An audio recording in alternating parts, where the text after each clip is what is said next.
여러분 자녀들과 대화 많이 하십니까? 대화보다도 부모는 이야기를 들려주는 것이 참 좋다고 합니다. 물론 대화도 중요하지요. 대화의 방법이 서툴기 때문에 이야기를 맛깔스럽게 교훈스럽게 만들어주는 그런 부모가 자녀들의 기억에 많이 남는다고 그러죠. 근데 이야기도 하는 방법이 있습니다. 그냥 옛날 이야기, 하늘 이야기, 자연 이야기, 믿음의 이야기, 이런 이야기를 하고 거기서 멈춘 게 아니고 그 이야기 끝에 이야기를 듣고 있는 자녀에게 그 이야기의 결론을 맺어야 되는 거죠. 예를 들어서 하늘의 별을 보며 자녀에게 하늘의 이야기를 해주죠. 믿음, 성경의 이야기든지 우주의 이야기든지 과학 이야기든지 하늘의 별이 참 아름답구나. 그리고 제일 마지막에는 그 별이 이 아빠에게 엄마에게는 너야. 너는 별처럼 빛난단다.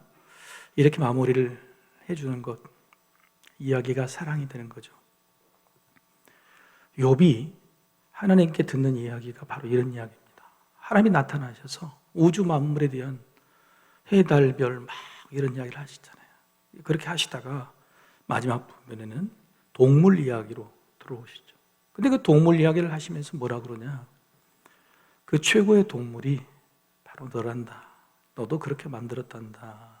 나에게는 세상 피조물 중에서 너가 최고다. 이렇게 하셨죠. 이게 바로 지난주까지의 말씀입니다. 하나님의 사랑의 이야기이죠. 하나님이 하신 동물의 이야기, 지난주에는 베헤못, 뭐죠? 하마. 오늘 본문의 동물은 리워야단, 악어입니다.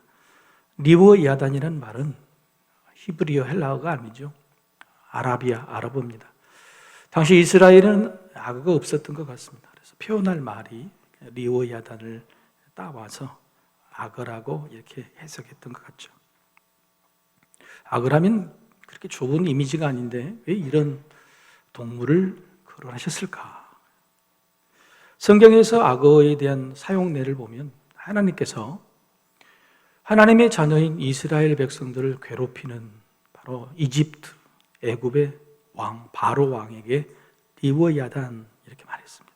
그리고 애굽 군대, 이스라엘 백성들을 죽이려고 따라오는 애굽 군대에게도 리워야단 이렇게 말했죠. 그러니까 세상이 실제하는 하나님의 자녀를 괴롭히는 세상의 악어, 리워야단이라고 표현되기도 했습니다. 또 이사야 27장에 보면 정말 예수님이 이 땅에 다시 오셔서 하나님의 나라가 만들어질 때에 끝까지 하나님께 대항하는 악의 세력, 그 악의 세력, 우리가 알고 있는 뱀이라고 알고 있죠. 근데 이 뱀과 악어가 혼용되게 리워야단이라는 말로 사용되기도 했죠. 하여간 좋은 이미지가 아닌데 오늘 본문에 그 악어라는 이미지를 욥에게 사용하신다는 겁니다. 왜 욥에게 이 악어라는 이미지를 사용했을까? 세 가지로 살펴볼 수 있죠. 첫 번째는 욥아, 넌 악어보다 못하다 이런 뜻입니다. 첫 번째, 욥아, 넌 악어보다 못하다. 오늘 본문을 보면 악어에게 모든 방법을 동원해서 악어를 사냥하려고 하죠. 그런데 실패합니다. 이렇게 강한 동물을 만들고 다스리는 분은 하나님인데 너는 이 동물을 잡지도 다스리지도 못한다. 오히려 무서워 도망가잖아.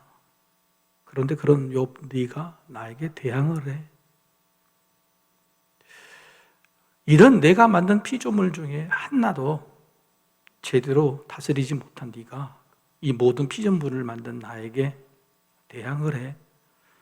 너는 이 악어보다도 못해 라고 말씀하시죠. 두 번째, 악어를 왜 사용했느냐? 욥아, 넌 악어와 같다.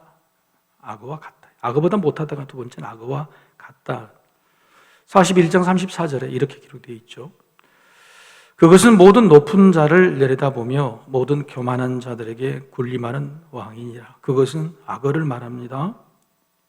그런데 그 악어가 모든 교만한 자의 왕이다. 욥이 네가 그렇다는 거예요.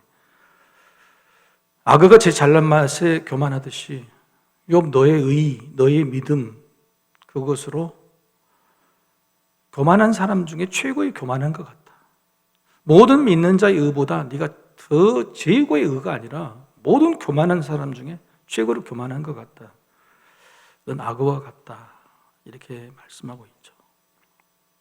세 번째 악어를 거론한 이유는 뭐냐면 가장 중요한 이유인데 욥아 네가 악어를 대하듯이 나를 대하는 거냐 이렇게 말씀하십니다. 네가 악어를 대하듯이 나를 대하는 거냐. 10절 말씀이죠. 아무도 그것을 격동시킬 만큼 담대하지 못하거든 누가 내게 감히 대항할 수 있겠느냐. 그것이나 악어죠. 악어를 담대하게 다루지 못하는데 누가 내게, 드디어 하나님 말씀하십니다. 누가 나에게, 하나님에게 감히 대항하느냐라는 것이죠. 이게 무슨 뜻인가요? 악어라는 것은 세상의 악이라고 표현했죠. 악어를 대하는, 세상을 대하는 너의 방법, 그것이 이렇게 실패했음에도 불구하고 똑같이 세상을 대하는 그 방법을 가지고 하나님이 나를 대해 이렇게 말씀하고 있는 거예요.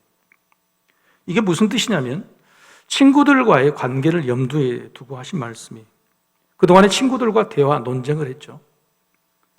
너를 잘 안다, 너를 위로하려고 머나먼 곳에서 왔던 친구들, 그 친구들과 대화가 통하더냐? 친구들과의 사귀었던 관계, 지속했던 그 너의 세상 처세법이 그들에게 통하더냐?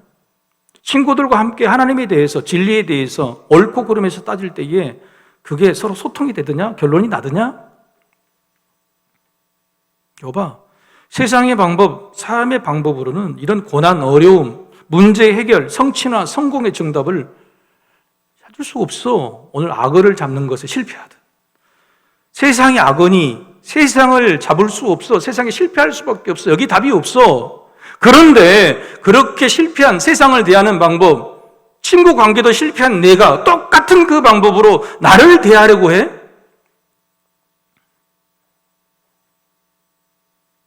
이 뜻이에요. 친구들과 변론하듯이 하나님께 변론합시다. 친구들과 옳고 그름을 따지듯이 하나님, 내가 옳습니까? 하나님이 옳습니까? 따져봅시다. 친구들 위해 썼던 그 방법을 하나님께 똑같이 쓰는 거예요.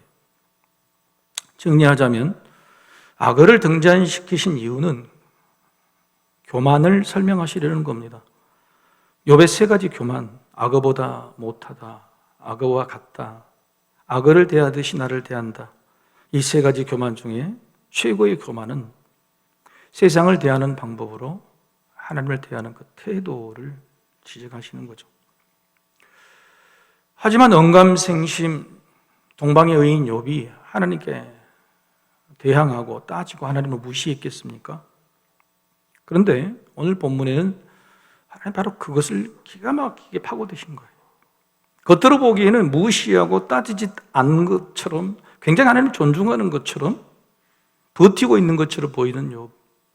그런데 그 욥이 하나님을 대하는 태도가 세상에서 그저 자기에게 쌓였던 습관, 세상을 대했던 태도, 그 모습, 바로 그것대로 하나님을 대하고 있었던 것이죠. 그것이 교만이라고 말하는 겁니다. 가끔 제 친구들을 만나면 이야기 끝에 친구들이 그래요. 주성아, 설교하지 마. 야, 친구 앞에서도 목사냐? 근데 그렇게 말하는 친구가 장로예요. 장로님도 설교는 교회에서만 듣고 싶고 밖에서는 듣기 싫은가 봐요. 목사 티가 어디 가서 뭐 사라지겠습니까?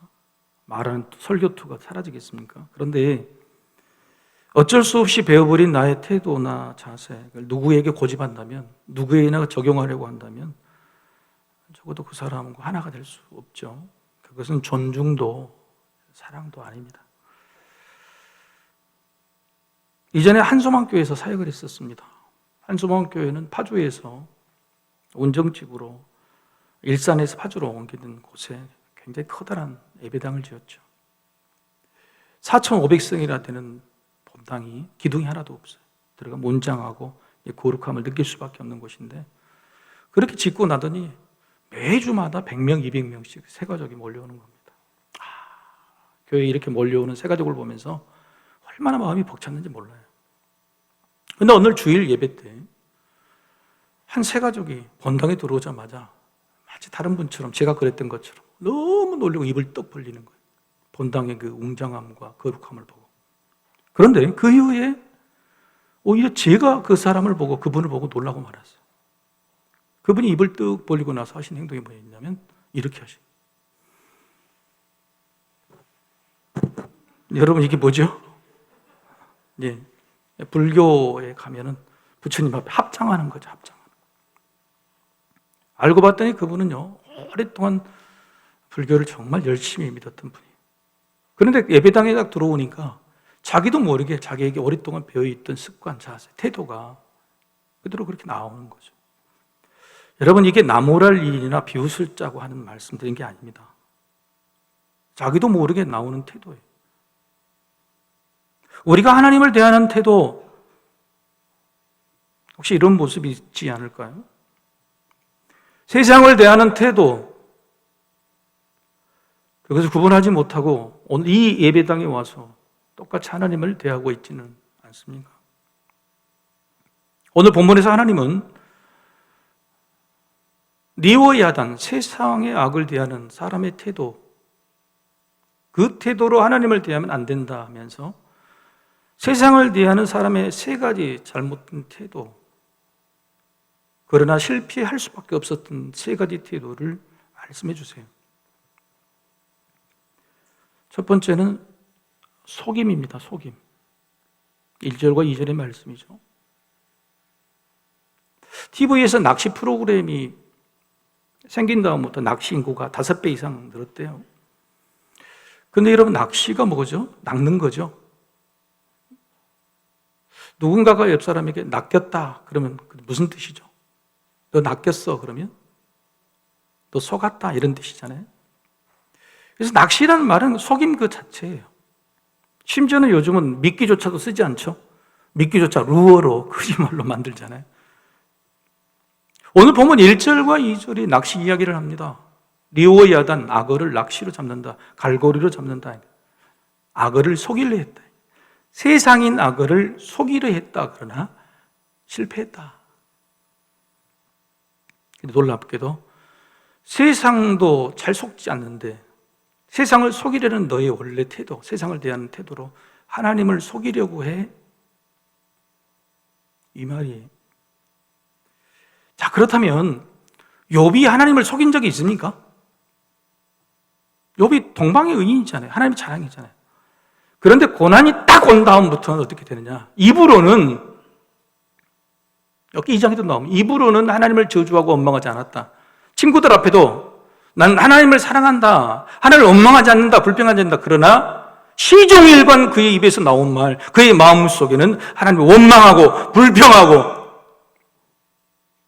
입으로는 아니라고 하면서 오랫동안 하나님을 원망하고 불평해요. 그러면서 하나님, 저 아닙니다. 하나님 사랑해서 그런 겁니다. 하나님 사랑해요, 저. 여러분, 하나님을 속일 수 있습니까? 하나님 못 속이죠. 중심을 보시면. 그러니까 하나님을 속이는 것이 아니라 욥은 스스로를 속이고 있는 겁니다. 스스로를. 하나님이 속아주신 거다. 죄를 반복하고도 예수 십자가로 대충 뭉갭니다. 예배가 형식적이 이미 되었음에도 예배 시간만 되면 졸면서도 나는 예배를 드리고 있다고 말합니다.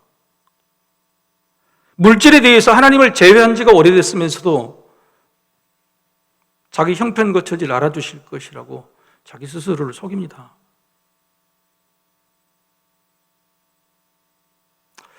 자녀가 부모를 속일 때가 있죠. 저도 그랬으니까요. 근데 부모가 그걸 모르겠습니까? 알죠. 부모가 속아주니까. 욥이 입으로는 그렇게 말하고 속으로 아닌 것을 하나님 알면서도 속아주니까 욥은 점점 강도가 올라갔던 거죠. 속아주시는 하나님의 자비하심을 보셔야 됩니다. 두 번째, 싸움입니다. 7절과 8절이죠. 칼과 창으로 악어를 찌르려고 했다. 그런데 그럴 수 없었다. 실패했다는 겁니다. 세상에서 다투는 것으로 세상의 문제, 세상을 이기려고 하는 것 늘 실패하죠. 여러분, 세상에서 이기려고 하십니까? 하나님은 세상을 악이라고 그랬죠. 악인 세상을 이기려고 하면 예수님은 두 가지를 선택하라고 그랬습니다. 하나는 선으로 악을 이기든지, 악으로 악을 이기든지. 자, 우리는 선으로 악을, 세상을 이기려고 합니까? 아니면 악으로 악을 이기려고 하죠? 여러분, 무엇이죠, 여러분, 선택은? 세상에 참 절대 지지 않으려고 하는 사람이 많습니다. 혹시 우리도 세상에서 지지 않으려고 하는 사람으로 바뀐 것은 아닙니까? 악과 싸워서 이기면 좋지만 같은 악이 되어서 싸웠다면 오히려 이기는 것이 더 큰 죄가 되는 것을 알아야 됩니다. 왜요? 악을 이기려면 나는 더 큰 악이 되어야 되니까. 내가 세상에서 이겼다는 것을 좋아할 이유가 없는 거예요. 그런데 이런 세상에서 싸우려는 태도로 하나님과도 싸우려는 사람이 있습니다. 하나님과 싸운다는 표현은 뭐냐면 이겁니다. 하나님을 이기려 한다는 거예요. 어떻게 하나님과 싸웁니까? 그래서 싸운다, 하나님과 싸운다는 것은 하나님을 이기려 한다는 거예요. 하나님을 이길 수 없는데도 늘 이기려 하는 것, 이기려 시도하는 것. 왜요? 하나님께서 늘 져주셨기 때문이죠. 하나님을 속이려 하는 것은 하나님이 속아주셨기 때문이고, 우리가 하나님을 이기려 하는 것은 하나님이 늘 져주셨기 때문에 그래요. 어제 저녁에 이 동네에 벼락과 천둥이 쳤습니다. 혹시 여러분도 보셨어요? 너무 놀랐어요. 우리가 죄를 지을 때마다 하늘에서 천둥과 벼락이 친다? 그러면 누가 하나님을 이기려 하겠습니까? 안 쳐요. 하나님을 속이려고 하나님을 이기려고 해도 벼락이 안 내립니다. 그래서 져주시는 것도 모르고 이제는 아예 하나님을 이겨버리려고 하는 거예요. 예수님이 제자들에게 자주 져주셨습니다. 그래 알았다. 말씀을 하시고 내쫓지도 않으셨죠. 심지어는 가룟 유다까지도. 그런데 베드로에게 칭찬을 해주셨습니다. 져주시다 못해서 참 대답도 잘한다고. 그런데 그 베드로가 어떻게 합니까? 마태복음 16장 22절이죠. 베드로가 예수를 붙들고 항변하여 이르되 주여 그리 마옵소서 이 일이 결코 죽게 미치지 아니하리이다. 십자가에 죽겠다고 말씀하시니 그렇게 하시면 안 됩니다. 그런데 이 단어 중에 항변이 있습니다. 항변이란 말은 성경학자가 아주 좋은 뜻으로 표현한 거예요. 원래 원어적인 뜻은 뭐냐면 꾸짖다입니다. 꾸짖다. 베드로가 예수님을 꾸짖어. 그러면 안 돼요. 무슨 쓸데없는 소리를 하고 계세요. 내가 절대 그렇게 두지 않을 거예요. 져주시니까 꾸짖는 겁니다. 이기려는 하는 거예요. 자, 그렇다면 우리가 하나님을 이기려고 하는 태도가 뭘까요? 하나님과 어떻게 싸울 수 있겠어요? 그래서 하나님과 이기려 하는 태도는 대표적으로 바로 요나의 모습이에요. 니느웨로 가서 니느웨로 가서 회개를 선포하라. 싫습니다. 하나님과 맞짱을 뜨고 싸우지 못하니까 어떻게 합니까? 다시스로 도망을 가버리죠. 그래서 하나님의 뜻을 이기려는 것, 그것은 뭐냐면 도망하는 것으로 나타나는, 하나님을 이기려 하는 태도의 대부분은 바로 도망치는 것이다. 하나님이 우리 옆에 복음을 전할 수 있는 어떤 사람을 보내주셨어요. 그런데 복음을 전하지 않아. 부끄럽고 용기도 없고 또 그래야 하나. 도망치는 일이에요. 기도를 했습니다. 기도 응답을 받았는데 내 마음에 안 들지를 않아요. 용서해라. 용서하기 싫어요. 헌신해라. 헌신하기 싫어요. 하나님 이기려 하는 태도예요. 도망치는 거니까. 여러분, 하나님께서 우리에게도 져주시죠. 벼락 내리시지 않잖아요. 정도는 치지 않잖아요. 져주시는 하나님에 젖지 마십시오. 그렇게 언젠가 하나님을 이기려 할 수 있습니다. 세 번째, 세상을 대하는 태도는 뭐냐면 거래입니다. 거래. 오늘 본문에 제일 많은 부분 3절에서 6절이죠. 3절에서 6절의 단어 중에 간청, 계약, 거래라는 말이 아주 직접 등장합니다. 제가 왜 중간에 있는 내용을 마지막에 넣냐? 이게 제일 마음 아픈 일이기 때문에 그렇습니다. 세상을 대하는 태도, 속임, 우리가 알죠? 잘 압니다. 다투는 것, 우리가 너무너무 잘 압니다. 그런데 거래는요, 잘 몰라요. 하나님을 속이는 거 압니다. 다 믿음의 선한 양심이 있기 때문에 알아요. 하나님과 다투지 않아야 된다는 거 다 압니다. 다투면 손해라는 거 압니다.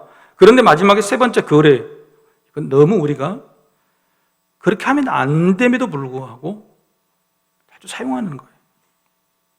하나님은 이것을 주목하셨습니다. 그래서 오늘 본문 마지막에 이 말씀 하시죠. 11절 상반절. 같이 한번 읽어보실까요? 자, 시작. 누가 먼저 내게 주고 나로 하여금 갚게 하겠네. 주고 받는 거라는, 네가 나를 거래하려고 해, 이런 뜻이죠. 자, 욥이 그러면 하나님과 무슨 거래를 했을까요? 욥이 하나님과 거래했습니까? 욥기는요, 처음부터 끝까지 대화로 이루어졌습니다. 그죠? 친구들과의 대화, 하나님과의 대화. 그런데 그 기나긴 대화 중에서 제가 갈급하게 찾은 게 있었어요. 그게 뭐냐면 욥이 한 번쯤 하나님 앞에 기도했을까? 대화가 아니라, 사랑과의 대화가 아니라, 하나님이 찾아오셔서 말씀하시는 게 아니라 먼저 기도했다면, 그런데 욥의 기도가 있었어요. 욥의 기도가 한 번 나옵니다. 13장 20절에서 14장 22절까지. 그런데 바로 그 기도의 첫머리, 여러분 한번 같이 읽어보실까요? 유일하게 나오는 기도의 첫머리 문장이 뭐냐? 한번 읽어보시죠. 오직 내게 이 두 가지 일을 행하지 마옵소서. 그리하시면 내가 주의 얼굴을 피하여 숨지 아니하오리니. 여러분, 이게 기도입니까? 거래입니까? 거래죠. 거래입니다. 하나님 행하지 마십시오. 그것도 두 가지를 딱 조건을 겁니다. 이걸 행하지 않으시면 내가 하나님의 얼굴을 피하여 숨지 않겠습니다. 도망치지 않겠습니다. 욥이 거래한 두 가지는 뭐냐면 고난과 두려움입니다. 내게서 고난과 두려움을 행하지 마시면 내가 하나님 앞으로 내가 예전처럼 나타나겠습니다. 근데 이게 여러분, 이게 거래 조건이 됩니까? 거래가 됩니까? 자녀가 잘못해서 부모가 꾸중을 했어요. 그랬더니 지 방으로 들어가서 밥을 안 먹네. 문을 딱 잠그고. 나중에 문을 뜯고 밥 좀 먹으라, 밥 좀 먹으라 그러니까 탁 문려고 하는 소리가, 엄마가 두 가지 조건을 들어주지 않으면 나는 계속 밥 안 먹을 거야 하고 문을 탁 닫고 들어가. 밥 안 먹으면 누가 손해인데? 엄마가 손해요? 지가 손해요? 이게 거래냐고요, 이게. 엄마에도 뭐 손해가 있어야 될 거 아니에요. 욥이 지금 하는 기도, 거래라고 하는 것이 그겁니다. 하나님, 나에게 고난과 두려움을 없애가시면 내가 하나님 앞에 예배할게요. 하나님에 나와서 하나님께 기도할게요. 누구 손해인데 안 나오면, 저 같으면 그래, 그냥 계속 그래.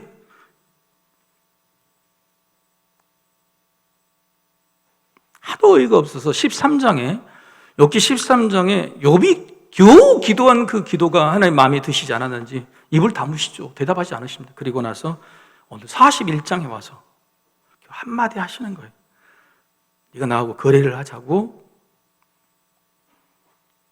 욥이 거두어달라고 한 고난과 두려움은 하나님께서도 원하지 않으신 거죠. 당연히 거두시고 막으시려고 합니다. 그런데 이게 필요할 때가 있는 거예요. 욥이요, 자기 의에 넘쳤어요. 자기 삶이 너무너무 평안했어요. 그래서 하나의 어그러짐도, 하나의 놓침도 원하지 않았어요. 그래서 하나님께서 고난과 두려움을 주신 거예요. 왜요? 고난은 인내를 배우게 하고 두려움은 겸손을 배우게 하기 때문에 그렇습니다.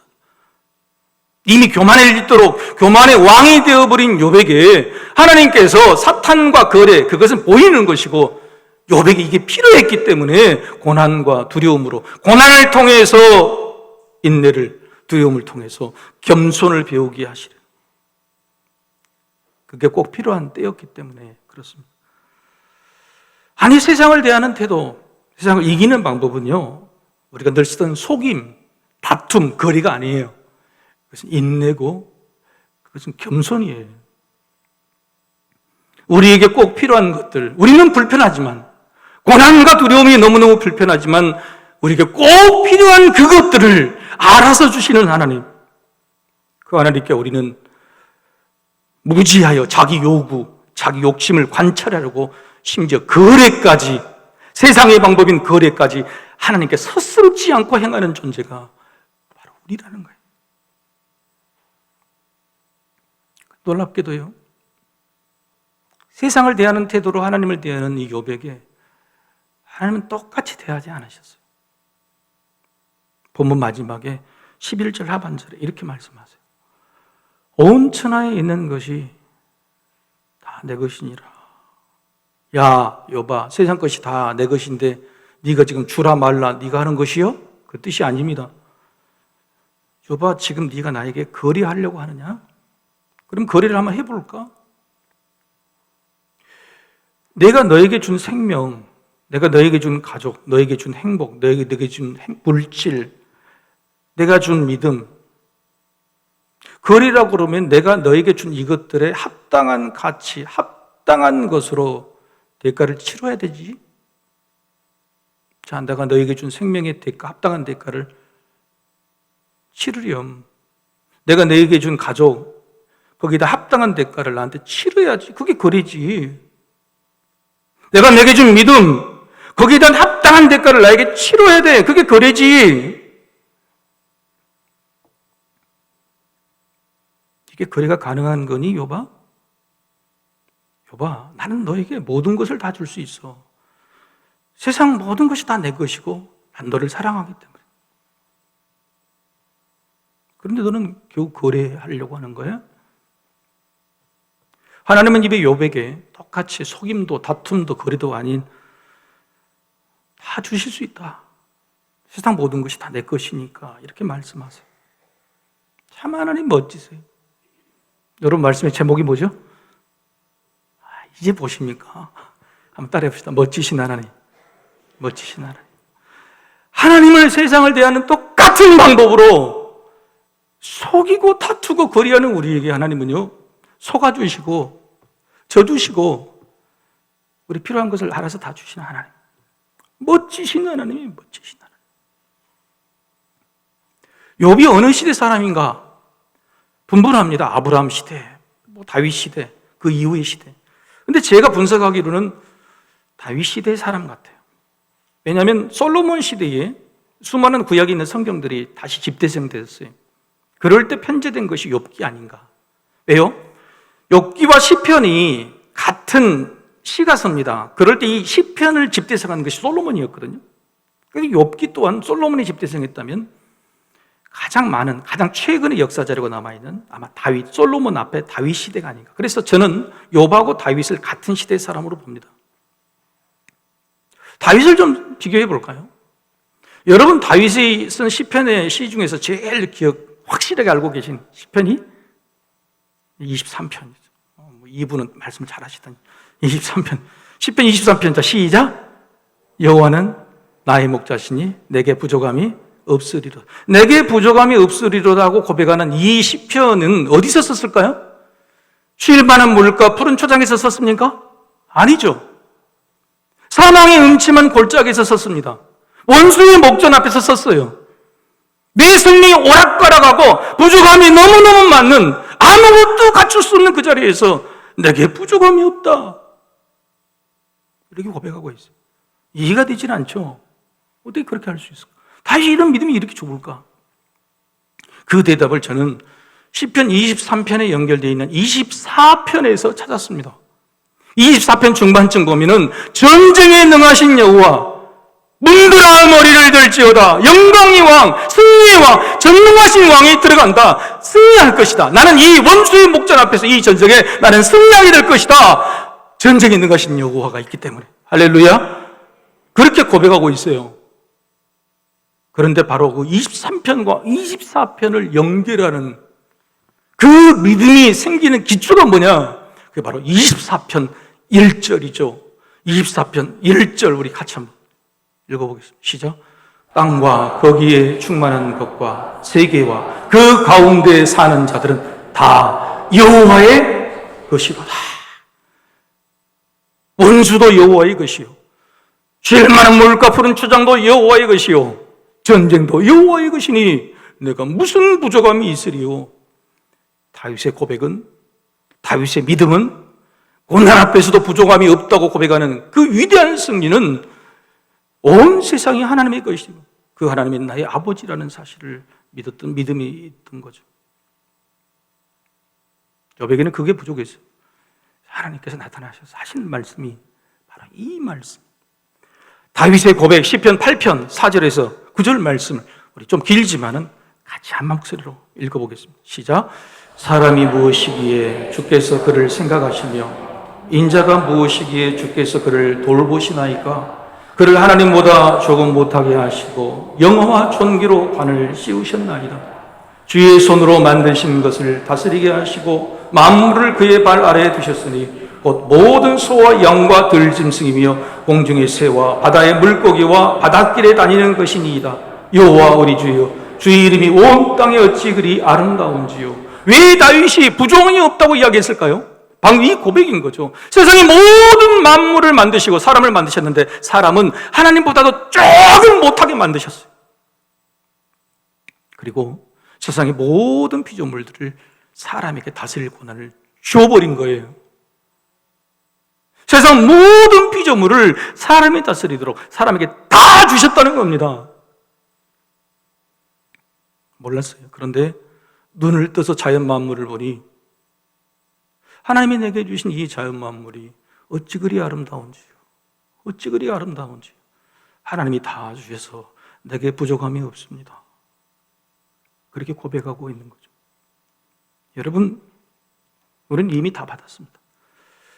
우리가 지금 살아있고 죽어서도 영원한 생명을 주신다는 약속을 믿으시면 우리는 이미 다 받은 겁니다.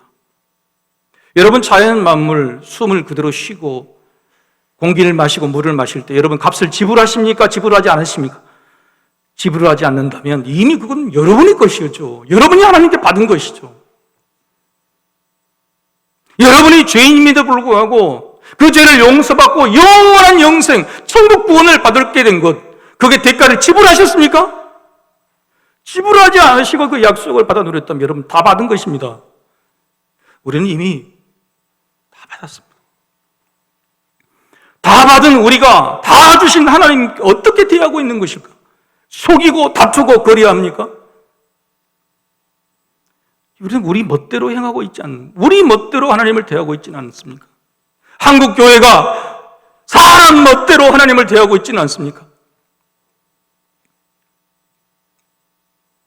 교회당을 저기서 여기로 옮긴 다음에 이곳이 결혼식장의 식당이었습니다. 식당을 그냥 이렇게 대충 이렇게 막아서 예배당을 드리죠. 늘 저는 걱정이 돼요. 이 교회당을 지탱하고 있는 이 빔, 밑에 빔을 가끔 이렇게 만져봅니다. 녹도 슬고 그래서. 여러분, 겁먹지 마세요. 그래서, 아이고, 장로님 좀 보강을 해야 되지 않습니까? 장로님 전문가가, 목사님, 걱정하지 마십시오. 그런 정말 저의 걱정이 현실로 드러나는 때가 있었어요. 교회에서 감사특밤에 찬양하는 찬양 인도자를 초청해서 집회를 하는데 트로트 목사님 기억나세요? 구자흥 목사님을 초청해서 예배 때는 이렇게 빈자리가 있더니 그때는 꽉 찼디다.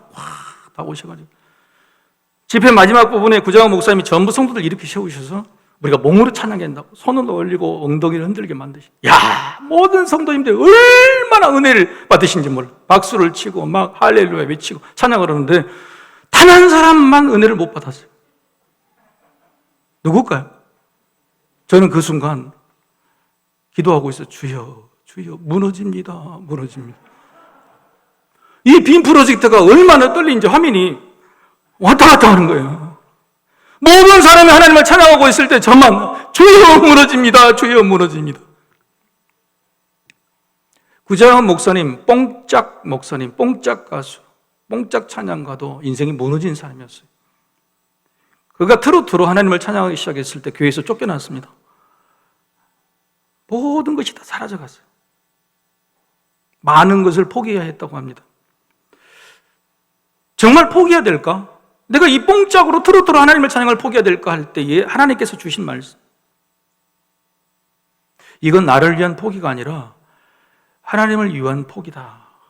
뽕짝은 내 멋대로 부르는 노래가 아니다. 하나님 멋대로 멋지다고 부르는 노래다. 내 멋대로 사는 인생이 아니고 하나님 멋대로 사는 인생이라면 뭘 포기하고 이뤄도 좋다고, 하나님 멋으로 사는 인생이 가장 멋지다고 그 말씀을 주셨대요. 그래서 그가 쓴 2집 앨범, 뽕짝 앨범 가서 찾아보세요. 2집 앨범의 대표곡이 하나님 멋대로. 사랑하는 성도 여러분, 인생은 고난의 연속이죠. 아프고 무겁고 뻑뻑합니다.